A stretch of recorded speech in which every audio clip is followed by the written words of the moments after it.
In the here and now, what can people do? And crucially, what can government do? Yeah, well, as you said, we're all feeling the bite, but it's the people on the sharp end, those on the lowest incomes, that this is going to get hit the hardest.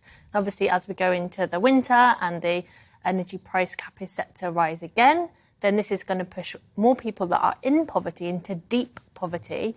And we're looking at, I think, 1 in 5 already are having to cut back on food to pay the bills, which is pretty, hard to hear in one of the wealthiest countries, in the world.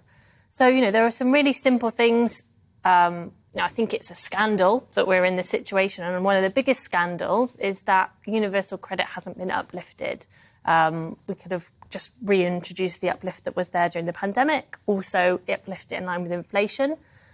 We need to stop the energy price rising. So you would uplift universal credit to inflationary levels? So you'd give it, a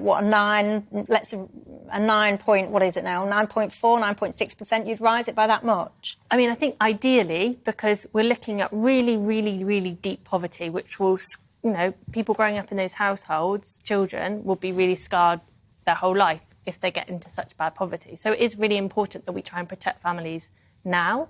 But there are some other things the government could do.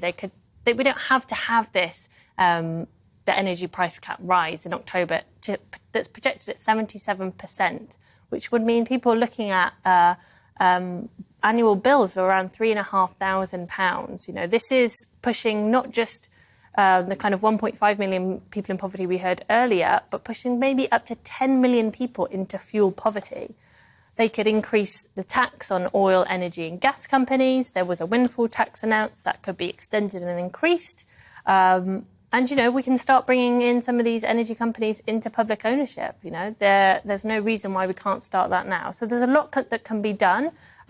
Also reduce the demand for gas by starting to think about retrofitting insulation in people's homes.